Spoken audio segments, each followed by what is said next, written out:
Online video is now so readily available across mobiles, tablets, even games consoles. There's a huge demand for engaging content from brands. It's turned brand marketing on its head, and it's not just the big names in the mix. Everyone's starting to use it.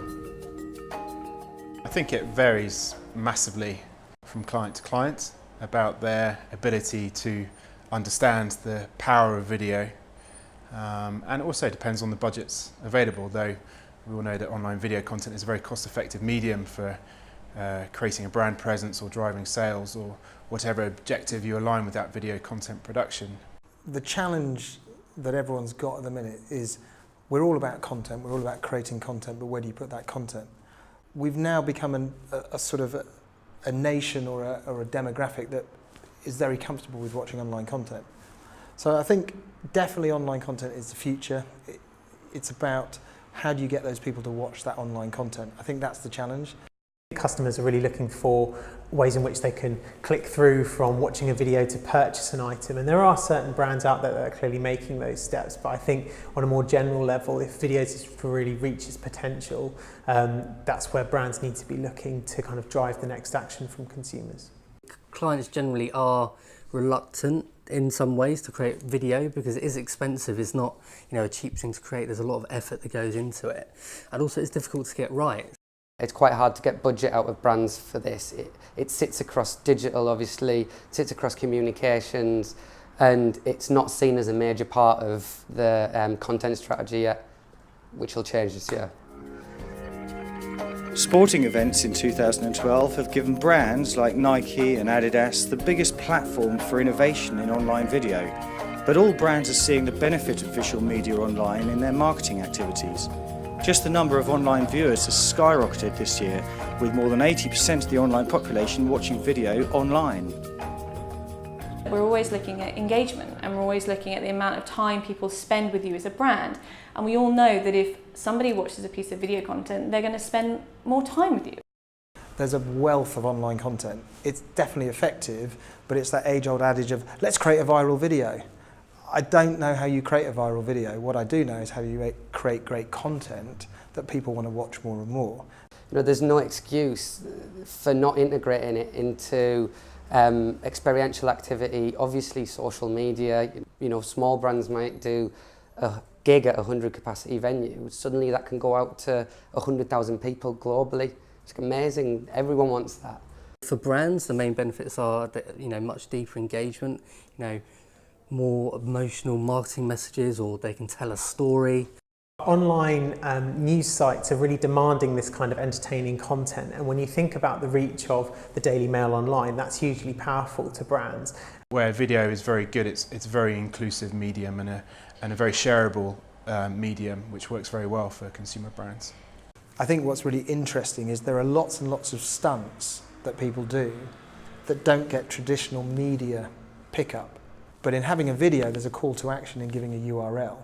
And I think that's where the reach is massively improved. Getting your video in front of the right audience is essential, and good social outreach can deliver focused results in a broad spectrum of consumer markets. Literally everything from wedding shoes to neon bicycle wheels. It's a great way to engage your demographics.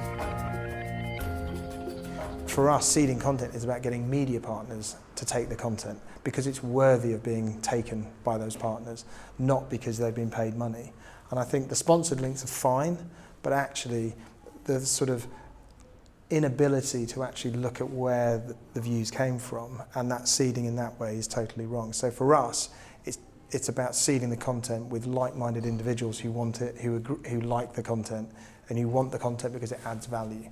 The way in which we work with clients is understanding and mapping where the content can go, and not having that just on social media, but across all forms of media that are available to us. It's really having a targeted approach to bloggers and identifying whether they're likely to be interested in this kind of content, and really teasing out what the media and news angle is for more traditional news sites like Daily Mail, Times Online, and ensuring that we can see content to them. Most demographics are now becoming quite accustomed to watching online content, whether it's through mobile devices or through other sort of platforms. It's becoming very much part of the way we consume media.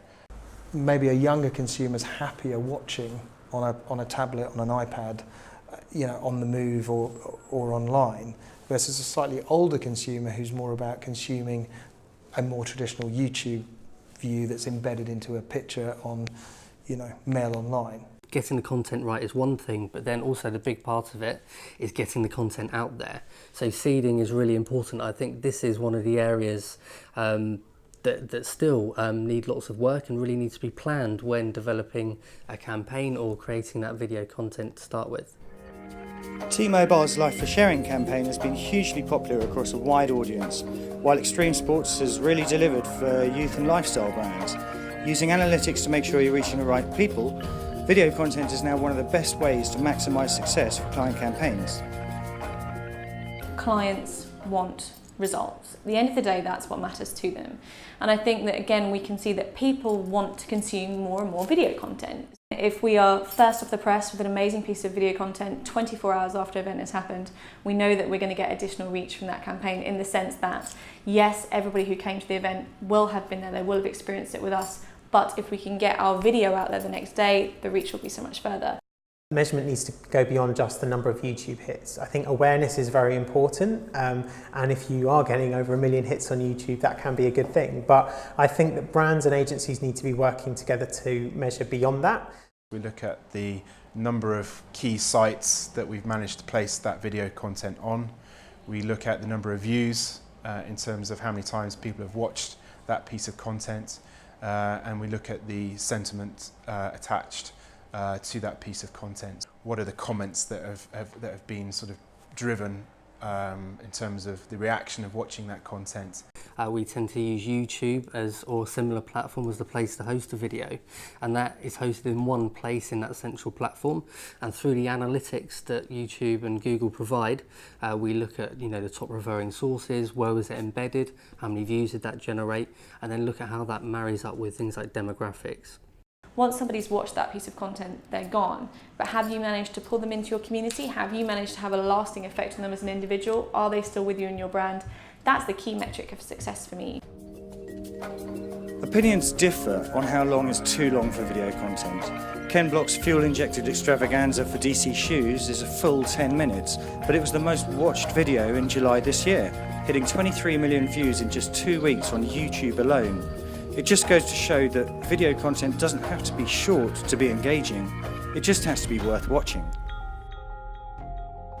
I do not think you can say, there's the 1 minute rule or there's the 2 minute rule. I think there's a rule in capturing people's attention.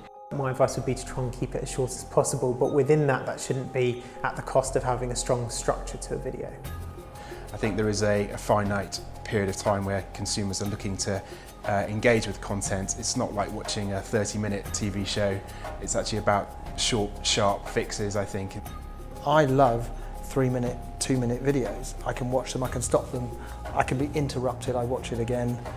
And I think that the brilliance is, once again, about I can watch lots of things in a day. An educational video or tutorial could be like 10 or 15 minutes long, and that's still the right length. So it really depends on what the content is. Smart TV ownership is taking off in a big way in 2012, and with online video on games consoles as well, brands have a variety of ways to reach their audiences, managing content on their own channels.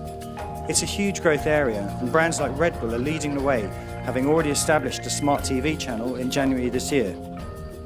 It almost seems a bit cliche to say, but Red Bull obviously nailing it. But I don't think that's purely down to their video content strategy or the way the website's set up. I actually think they've been working so hard to integrate themselves with a community and a culture for the past since they began. To think that a firm like Tipex, which is such a standard product for everyone to use, is actually doing some really innovative stuff with interactive video, I think is really exciting.